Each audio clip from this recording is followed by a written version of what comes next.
1885년에 그것도 4월 5일이니까 바로 돌아오는 주일입니다. 그때로는 부활주일.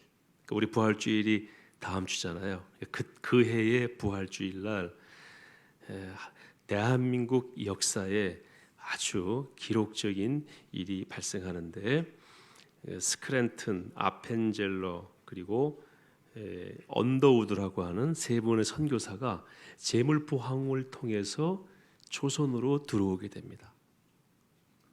1880 몇 년이라고요? 5년. 이걸 한번 상식으로 알았으면 좋겠습니다. 1885년 4월 5일. 식목일 아니야? 식목일 아니고 부활주일이었어요. 부활주일. 그때는 부활. 식목일은 그 다음에 생겼죠. 그 1년 전에 알렌이라고 하는 의사가 오셨는데 그분은 의료 선교사였어요. 그러니까 복음을 전하기 위하여 파송된 최초의 선교사는 언더우드, 스크랜튼, 아펜젤러 세 분인데 장로교 우리에게 복음을 전해준 분이 바로 언더우드 선교사였고요. 1년 전에 왔던 알렌은 계속해서 의사로서 의료 선교를 행하고 있었습니다. 그래서 최초의 상주 선교사는 의료 선교사였고 정식 선교사로는 언더우드와 아펜젤러 이분들이 들어오게 됩니다. 1년 차이니까 그 어간에 막 밀려오게 됐죠. 그 이후로 이제 한국 기독교 역사가 본격적으로 시작이 되었고 120년, 30년이 지난 지금은 세계에서 복음주의 교회를 마지막까지 지켜내야 될 사명을 받았다라고 인정받는 그런 한국 교회가 되었습니다. 제가 역사를 쭉 보니까요. 그 이전에는 그럼 기독교가 없었는가? 기독교에 접촉이 없었는가? 있었더라고요. 임진왜란 때 있었더라고요. 1592년에 도요토미 히데요시가 임진왜란을 일으키죠. 수군을 보내가지고 조선을 침략하게 되는데 그 2년 뒤인 1594년에 고니시라고 하는 도요토미 히데요시가 보낸 장군이 18,000명 정도를 이끌고 조선을 침략하게 되는데 이분이 카톨릭 신자였습니다. 자, 그 당시 역사를 라토렛이라고 하는 세계적인 교회사 학자가 쓴 굉장히 많은 책이 있어요. 세계 교회사를 다 다룬 책의 일부가 일본 기독교에 대해서 기술하고 있는데 거기에 이 부분이 나와요. 그리고 그 당시에 많은 일본의 장군들이 캐톨릭 신자였고 이걸 못마땅하게 여긴 도요토미 히데요시가 조선에 다 보내서 거기에서 죽도록 유도한 흔적이 있다. 이런 얘기가 나옵니다. 그러니까 도요토미 히데요시로서는 두 가지 목적을 이루는 거죠. 조선 정벌과 자기가 싫어하는 캐톨릭 신자들을 정리하는 그런 두 가지 목적으로 이런 사람들을 많이 파송했다. 그런 기록을 봤습니다. 그런데 고니시 장군이 18,000명 정도를 끌고 오면서 자기 주변의 참모나 또 동료 가운데 캐톨릭 신자가 많았기 때문에 일본 예수의 교구장 고메즈라고 하는 신부한테 요청을 해서 종군 신부, 그러니까 군종 신부, 군종 목사처럼 종군 신부를 요청을 하게 됩니다. 그래서 포르투갈에서 온 세스 페테스라고 하는 이 신부를 초청을 받아서 2개월 동안 조선 땅에서 조선 사람이 아닌 그 일본 군들을 위해서 이제 그 병영 안에서 종교 활동을 하도록 그렇게 조치를 합니다. 이때에 조선 사람들도 천주교를 접하게 됐다라고 하는 기록이 있어요.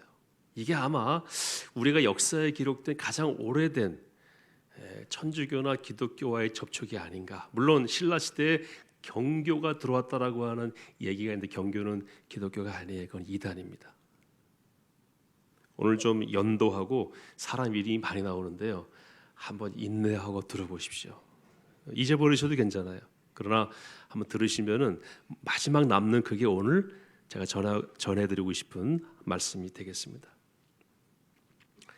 일본에 이제 그 임진왜란 끝나고 포로로 많이 잡혀가게 되는데 잡혀간 사람 가운데 캐톨릭 신자가 된 사람들이 많았다는 얘기죠.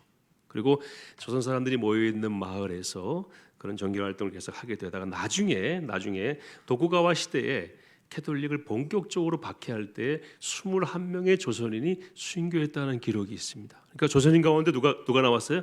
순교자가 나왔어요. 카톨릭입니다.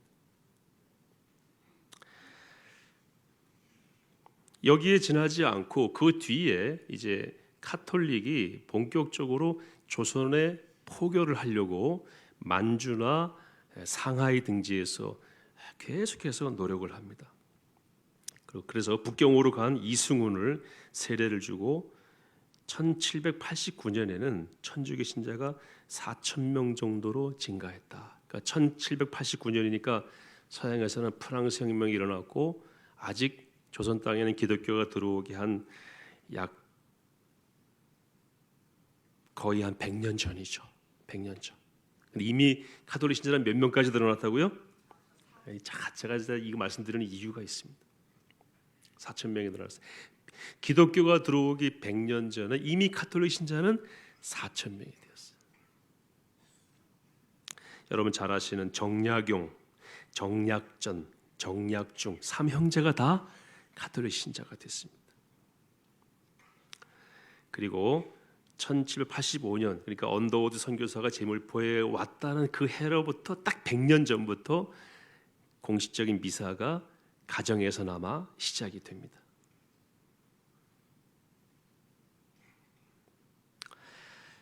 그런데 1791년부터 약 70년 동안 여러분 잘 아시는 신해 교난, 신유 교난, 기해 박해, 병호 박해, 병임 박해 대원군이 일으킨 거죠. 이걸 통해서 가톨릭 신자들이 굉장히 많이 순교를 하는데요.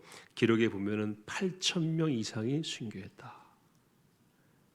그러니까 70년 동안에 8,000명 정도고 끝으로 갈수록 더 많이 순교했으니까요. 그냥 평균 따져서 10년에 1,000명 정도. 10년에. 그러니까 8,000명 되겠죠?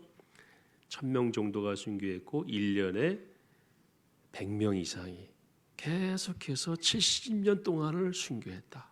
굉장한 순교죠. 그리고 교황 그레고리 16세가 조선 교구를 북경 교구로부터 분리시켜서 독자적인 교구를 만들어주는데 이때가 1831년이니까 기독교가 들어오기 약 50년 전에 공식 조선 교구가 만들어지게 됩니다. 제가 이렇게 쭉 가톨릭에 대해서 말씀을 드리는 이유가 있는데요. 이렇게 가톨릭이 100년 전부터 인원이 4,000명에서 순교자만 8,000명이 나오고 독립적인 교구가 만들어지고 미사가 집행이 되고 했지만 가톨릭이 그때까지도 하지 않은 것이 뭐냐면은 성경을 조선말로 번역하지를 않았어요. 그럼 무엇으로 가톨릭이 유지가 되었는가 하는 겁니다. 미사와 예전입니다. 구체적인 성경 말씀은 가르치지 않았어요. 그래서 제가 말씀드렸던 초대 가톨릭의 지도자 가운데에는 중간에 배도한 사람들이 나타나기 시작해요. 가톨릭은 내가 따라갈 길이 아니라고 돌아서는 사람들이 주요한 사람 가운데 나타나게 됩니다. 이벽, 이승훈, 남강 이승훈도 배도의 길을 가요. 가톨릭은 배척해야 될 종교다라고 돌아서게 됩니다. 제가 왜 이 역사를 말씀드리는지 이제 감이 오세요? 오늘 말씀 주제가 뭐죠? 믿음은 들음에서 나오고 들음은 예수 그리스도의 말씀이라 그랬어요. 장구한 역사도 소용이 없습니다. 많은 인원도 소용이 없습니다. 많은 순교자도 의미가 없습니다. 뭐가 중요한 것입니까? 말씀이 중요한 거예요. 근데요, 민경배라고 하는 연세대학교 우리 한국교회사의 가장 어르신이라고 하는 그 학자로서 그분이 이렇게 정리를 했습니다. 조선 천주교는 이어서 전래되는 개신교, 다시 말해서 한국 기독교와 역사적 연결점이 없다. 상관이 없는 종교다. 이렇게 얘기를 합니다. 이유는 두 가지. 첫째는 예수의 신부들이 주축이 되어서 한국 조선 천주교를 형성했는데 예수교 신부에는 가톨릭 전체 내에서도 가장 강력하게 개신교를 배척하고 핍박하는 집단입니다. 두 번째는 성경을 중심으로 삼지 않았다는 거예요. 역사학자의 평가입니다. 성경관의 문제, 보통 문제가 아니에요. 그래서 가톨릭은요, 가톨릭이 들어온 지 거의 200년쯤 되었을 때에 독자적으로 성경을 전권을 번역합니다. 처음 하셨습니까? 전부터 하셨습니까? 그전에는 개신교와 공동으로 번역을 했어요. 공동번역 성경 아시죠? 그거거나 또는 일부만 번역했고 가톨릭이 독자적으로 번역한 것은 제 기억으로는 2000년대 초반으로 알고 있습니다. 자, 그럼 이제 기독교를 말씀드리겠습니다. 아까 말씀드린 대로 언더우드가 언제 왔다고 그랬습니까? 85년 4월 5일 식목일에 왔어요. 부활절에 오셨어요. 놀라운 것은 파송받은 최초의 선교사가 조선 땅에 들어올 때에 이미 조선말로 번역된 뭘 가지고 들어왔습니까? 성경을 가지고 들어왔다는 거예요. 이거는 세계 선교사에 없는 이야기입니다. 여러분 자제 가운데 아시는 목사님 가운데 처음 기독교가 한 번도 기독교가 소개되지 않은 나라에 선교사로 가시는데 그 나라 말로 된 성경을 가지고 가는 것은 쉽지 않습니다. 조선이라는 나라는 그 당시에 찾으려면은 우선 중국을 찾고 일본을 찾은 다음에 그 사이에 삐쭉 튀어나온 나라. 그래서 은자의 나라라 그랬죠. 숨겨진 나라. 알지도 못했어요. 조선말은 우리나라만 쓰는 말이죠. 그런데 일본에 들렸다고 오면서 일본에서 번역된 마가복음 단권 성경을 가지고 들어왔다가 2년 뒤에는 그걸 다시 재번역하는 일에 언더우드가 다시 참여하게 되는, 말씀을 앞세운 선교가 조선의 기독교의 선교였다는 사실을 역사가 보여주고 있습니다. 굉장한 축복이라고 저는 생각합니다. 언더우드가 오기 전에 그 귀출라프라고 하는 사람이 한 50년 전에 와요. 이 사람은 독일 사람입니다. 독일 분인데 이분이 만주와 상해 근처에 계속 있다가 조선에 들어올 기회를 찾다가 조선에 들어와요. 들어오셔가지고 장산곶 아시죠? 어떻게 아세요? 그 백령도복에서 보이잖아요. 제가 가서 백령도가 아니라 그 대청도 쪽에서 보이는 거기에 오셨다가 충청도 홍주만 쪽으로 오셔서 거기서 이분이 처음으로 하신 것이 뭐냐면은 성경을 전달하는 거예요. 이게 개신교 선교사들의 특징입니다. 오자마자 성경 전달하는 거예요. 성경책 한 질과 전도 문서들을 주민들에게 전도하고 전달했다. 이렇게 기록이 되어 있고 한 달간 머물면서 왕에게도 성경을 전달합니다. 근데 왕이 나중에 다 보지 않고 돌려줘요. 그걸 왕이 봤으면 우리나라가 어떻게 됐을까요? 일본에게 먹히지 않았겠죠. 그가 이렇게 말을 합니다. 배 타고 오면서 나는 갑판 위에 찾아온 사람들이 성경을 즐겁게 받는 것을 보고 대단히 만족하여 기뻐하였다. 성경을 앞세운 선교를 하고 역사에서 사라지게 되는데 그것이 길잡이가 되었습니다. 그리고 조금 뒤에 로버트 토마스 선교사 아시죠? 이제 이분이 드디어 등장하게 됩니다. 이분 스토리도요 감동이에요. 1863년도에 목사 안수를 받고 그 해에 바로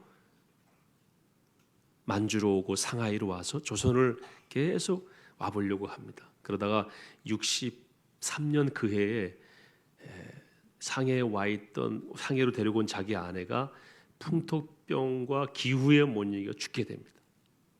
신혼 초에 20대 후반에 죽어요. 죽고 혼자서 계속 3, 4년을 이렇게 모색하다가 드디어 1866년에 미국에서 온 제너럴 셔먼호라고 하는 상선이에요. 상선.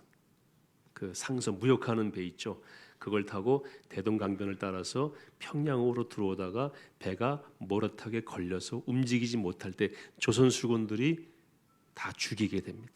그때 이분이 죽게 됩니다. 나이가 27살.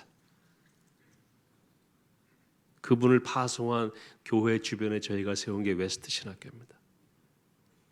그리고 우리 여기 웨스트 채플에 가시면은 그분이 조선에 올 때의 그 분위기의 채플이 그대로 복원돼 있어요. 가서 한번 꼭 보십시오. 나중에 기회에서 보시면은 토마스 선교사를 이 교회들이 조선 땅에 보냈구나.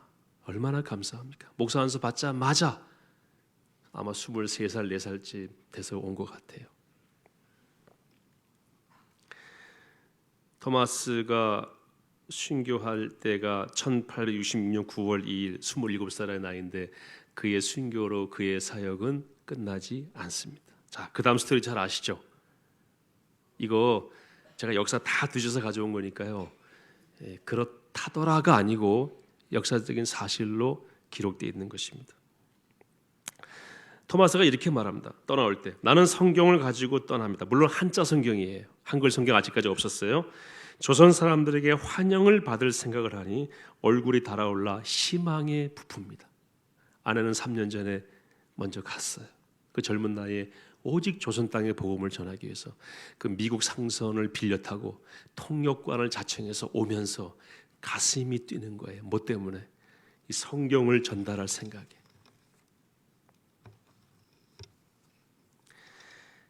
결국 그가 죽게 되는데요. 조선수군 병졸 아주 그 하찮은 병사에게 죽임을 당하는데 성경을 건넸어요. 이 병사가 그걸 받질 않아요. 그 병사 이름이 병졸 이름이 박춘권입니다. 박춘권. 오늘 박 씨가 좀 이따 한 명 더 나오는데요. 박춘권. 그리고 참수를 당하죠. 근데 박춘권이 이 성경을 가지고 집으로 옵니다. 읽다가 예수님을 영접하게 돼요. 그리고 안주교회라고 하는 교회의 평신도 리더, 지금 우리말로 말하면 순장장이 됩니다. 그리고 그의 조카도 그의 영향을 받고 예수를 믿고 레이놀즈라고 하는 선교사가 조선말로 성경 번역할 때 참여하게 돼요. 이대만의 당대만의 변화가 일어납니다. 12살짜리 최치량이라고 하는 소년이 현장에 있었는데 이 소년이 토마스 선교사가 건네준 성경책 3권을 집으로 가져와서 보관하고 있다가 박영식이라고 하는 관료에게 전달합니다. 이 박영식이 그 3권의 책을 받아가지고 그때 종이가 귀할 때니까 집에 뭐로 씁니까? 도배지로 써요. 이거 많이 들으셨죠? 근데 그렇다 카더라가 아니라 역사에 나온 이야기입니다. 도배를 했는데 최치량이라고 하는 소년이 책만 전달하고 왔다가 나중에 그 집에 놀러 가서 도배해 놓은 성경을 보게 됩니다. 그리고 이 소년이 예수님을 영접하게 돼요. 그리고 박영식의 집은 평양 최초의 교회가 됩니다. 그 집이 누가 하는 겁니까? 말씀이 역사하는 겁니다. 토마스 선교사는 27살에 죽었습니다. 그러나 그가 전해준 말씀은 죽지 않았어요.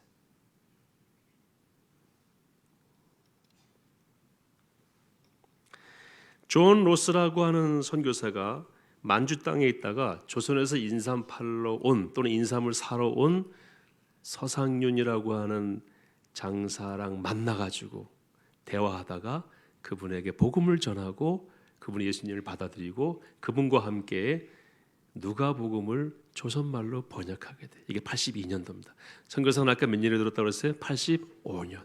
선교사가 들어오기 전에 이미 만주 땅에는 조선인 기독교 공동체가 만들어졌어요. 그러니까 제가 역사를 보면서 그런 생각이 들었어요. 조선인들이 만든 최초의 교회는 이민교회였다. 만주 땅에 세워진 교회가 최초의 교회라고 말할 수도 있을 것 같아요. 왜냐하면 거기서 기독교 공동체가 만들어서 세례받고 한 사람이 아니고 두 사람, 네 사람, 여섯 사람 형성이 돼서 자기들끼리 모여가지고 너무너무 좋아했어요. 이제 어떻게 이걸 조선 땅에 전할 수 있을까 해서 성경을 번역하게 되죠. 그게 존 로스가 번역한 누가복음입니다. 또 한 사람이 있는데요.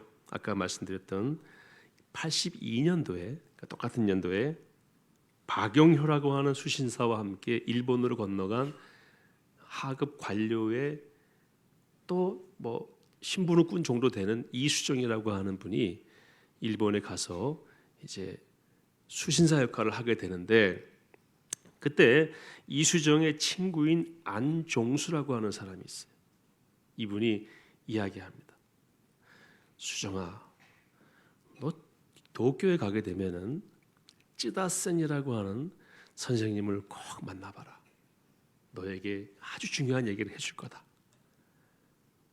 그래서 그 얘기를 듣고 찌다센이라고 하는 박사를 만나는데 그분이 농학 전문가였어요. 그래서 선진 농법에 대해서 아주 탁월한 기술과 지식을 가진 분이었습니다. 그분 집에서 수개월 동안 기숙을 했는데 이 찌다센이라고 하는 분이 아주 훌륭한 크리스찬이었어요. 그래서 이분이 이수정 그 형제에게 복음을 전합니다. 처음으로 교회 간 것이 1882년 12월 25일 날 성탄절에 따라서 처음으로 교회 간 것으로 나옵니다.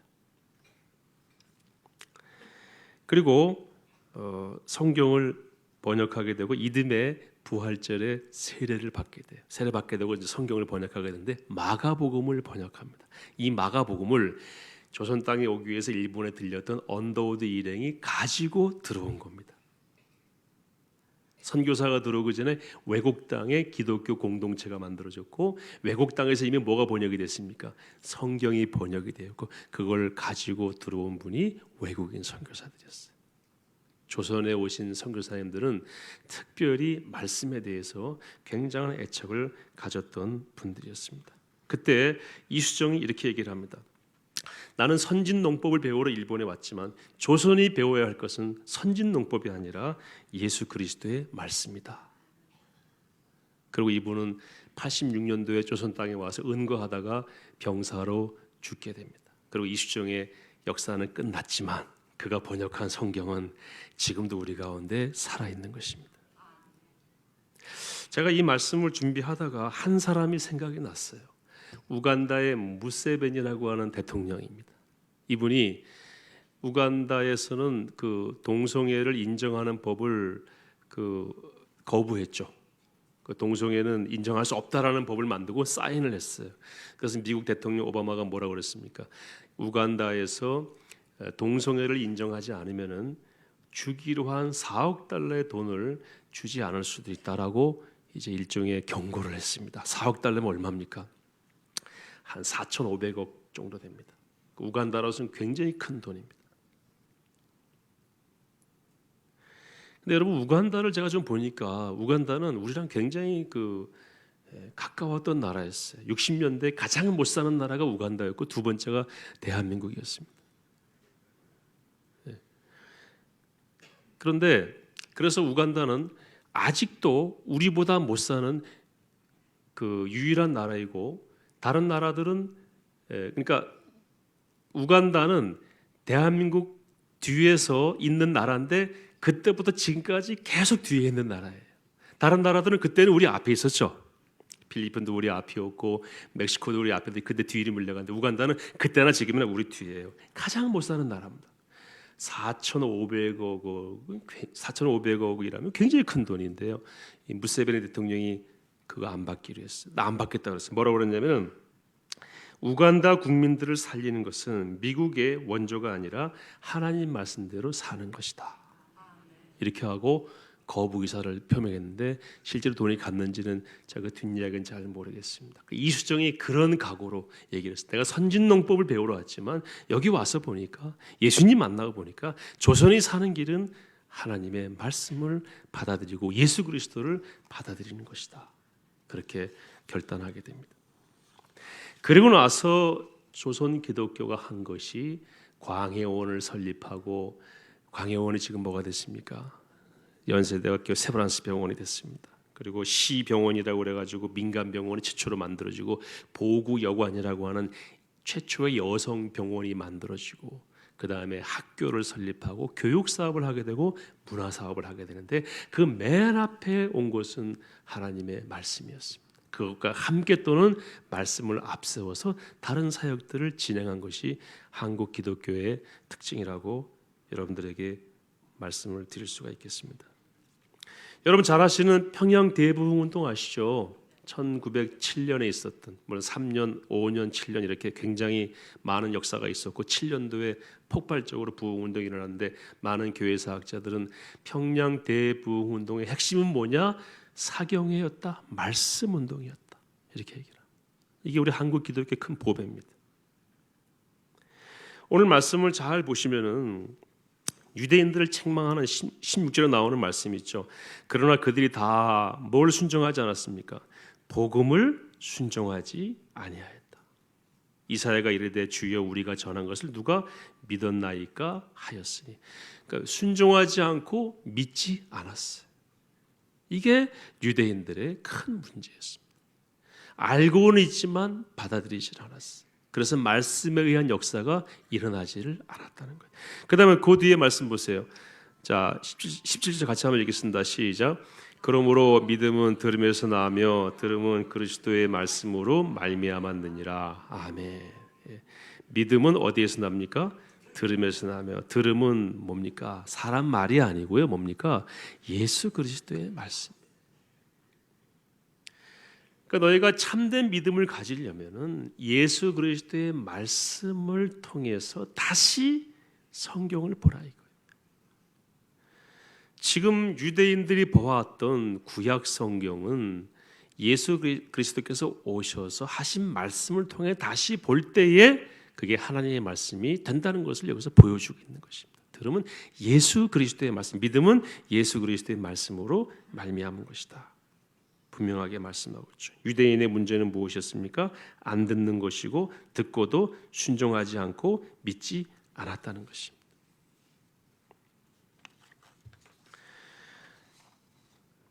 우리 한국 교회에 아주 훌륭하신 어른들이 하신 말씀이 있어요.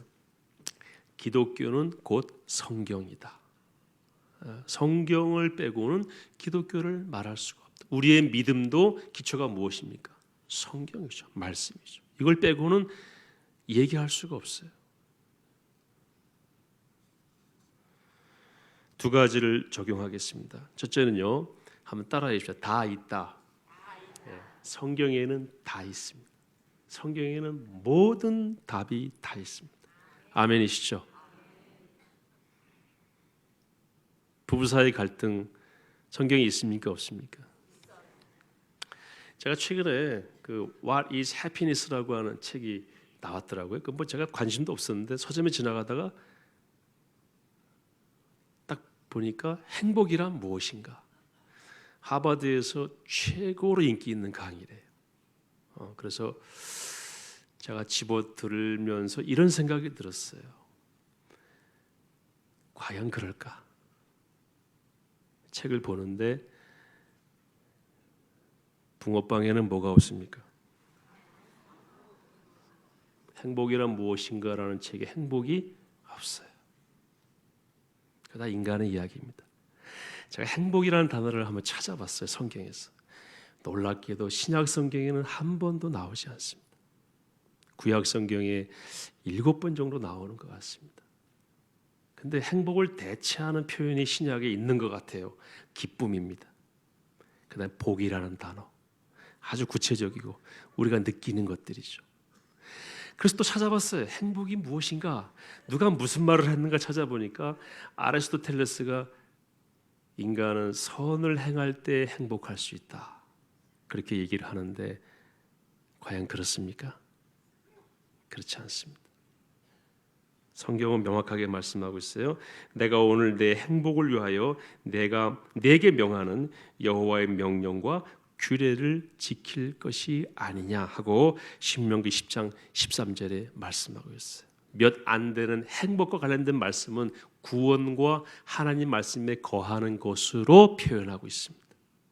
신약에는 그나마 없는데 기쁨과 뭐가 있다고요? 복을 행복과 연관지을 수 있지 않을까? 성경에는 행복이란 무엇인가에 대한 답도 있고요. 또 기쁨이란 무엇인가에 대한 답도 있고 그것을 보장하는 살아있는 생명의 말씀이 성경인 줄로 믿습니다. 성경에 다 있습니다. 유대인들은 임신을 하면 성경을 읽죠. 읽으면서 그 아이의 이름으로 성경책에 그 이름을 써서 그 아이의 이름으로 읽는 거예요. 이거 누가 읽은 게 되는 겁니까? 그 아이가 읽은 게 되는 거예요. 태어나면은 또 계속 읽어요. 내가 3번 읽었다, 4번 읽었다 표시해서 아이가 성경 읽을 때가 되면은 줘서 네가 6번째부터 읽어라. 그럼 그 아이가 또 읽는 거죠. 성경을 거의 외우다시피 해서 유대인들은 어릴 때부터 성경을 많이 읽기 때문에 암기력이 뛰어나서 보통 유대인들은 2, 3개 국어는 합니다. 그런데 그것은 뭡니까? 이 땅에서 잘 되는 방법이에요. 거기에 그리스도가 없어요. 믿음은 무엇으로 말미암아? 그리스도의 말씀으로. 그리스도의 말씀으로.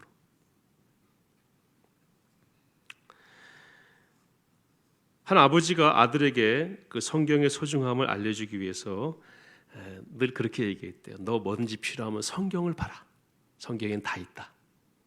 그래서 아이가 이제 미국에서 있었던 일인데 대학을 가게 돼가지고 차가 필요한데 차를 사달라고 하니까 아버지가 그것도 어딜 봐라. 성경을 봐라. 머리가 굵어가지고 이제 성경 안 보는 거예요. 내가 성경을 아무리 봐도 내가 원할 때 내가 원하는 게 안 오던데 뭐 그러고 안 봤어요. 한 학기가 지나갔어요. 아버지한테 막 떼를 쓰고 전화를 해서 아버지 차 언제 사줄 건데 불편해 죽겠다고 그랬더니 성경 봤냐? 안 봤어요. 성경 좀 봐라. 성경 보고 얘기해라. 이 얘기 혹시 아시나요? 그 성경을 봤더니 그 안에 뭐가 있었다고 그래요? 차를 살 수 있는 수표를 아버지가 넣어놓은 거예요. 그걸 교훈하기 위해서. 그러니까 아들은 열어보지도 않고 계속 사람에게 간청했지만 아버지는 네가 뭐든지 원하면은 성경을 봐라. 이 교훈을 주기 위해서 그걸 거기다 넣어놓은 거예요. 성경에는 다 있습니다. 두 번째, 성경은 매뉴얼입니다. 성경은 설명서예요.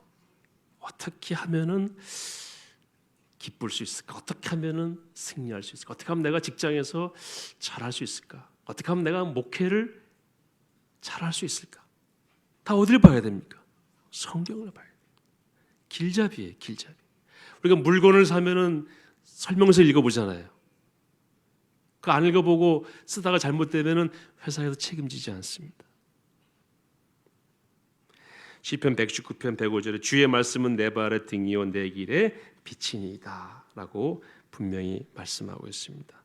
모든 정답은 어디에 있습니까? 성경에 있습니다. 성경에 물타는 것이 아니라 성경 하나님 말씀 그대로 받아들이는 믿음이 있을 때 우리가 성경대로 살 때 얻어지는 하나님의 은혜를 입을 수가 있을 줄로 믿습니다. 성령 충만의 비결은 무엇입니까? 그것도 성경을 가까이 하는 거예요. 어디에 있습니까? 에베소 6장에 보게 되면은 성령의 검 곧 하나님의 말씀을 가지라. 하나님의 말씀을 많이 보시면은 성령 충만해집니다. 한번 해보세요. 말씀을 보시는 양과 질에 따라서 우리의 삶이 성령이 이끄시는 삶이 된다는 것을 경험하게 될 것입니다. 제가 오래전에 저희 두 딸이 이제 뭐 5살, 6살쯤 됐을 거예요. 2살 차이니까 5살, 7살쯤 됐을 텐데 제 아내와 같이 새벽기도 갔다가 왔더니 이 아이들이 그때 또 어린 아이들이니까 잠옷을 파란색으로 똑같은 걸 사입혔어요.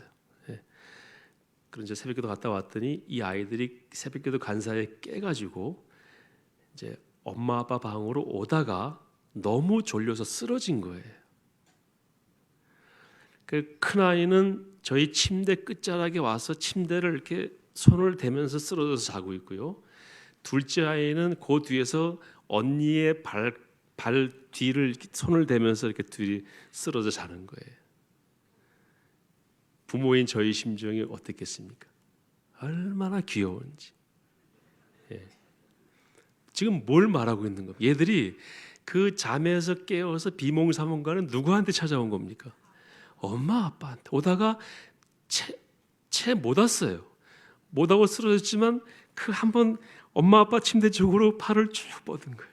둘째는 또 언니 쪽으로 팔을 쭉 뻗고, 둘이 저희 침대를 향하여서 쫙 뻗어 있는 모습 제가 그대로 사진을 찍어가지고 오랫동안 냉장고 옆에다 붙여놨었어요. 물론 지금은 아빠 엄마한테 많이 대들지만 그때는 그래서 제가 지금 가끔 그 얘기해. 너희들 그때 참 좋았다. 우리가 성경을 열 때 하나님이 그런 모습을 상상하실 것 같아요. 다시 나를 찾는구나. 비몽사몽간이지만 그래도 나한테 오는구나. 인생이 어렵다고 딴 데 가지 않고 또 다시 나를 찾는구나. 하나님이 그걸 보시고 답은 여기 있다라고 말씀해 주실 것이라고 믿습니다. 성경대로 유대인처럼 하나님 말씀을 알았지만 믿지 않고 순종하지 않는, 말씀과 상관없는 삶이 아니라, 여러분 아까 말씀드렸던 귀칠라프라고 하는 그 선교사가 유대인이었어요. 그런 유대인도 있어요. 그분은 예수님 영접하고 성경을 전하기 위해서 조선 땅에 왔던 것입니다. 말씀을 사랑하는 우리 모든 포에버 성도 될 수 있기를 축복합니다.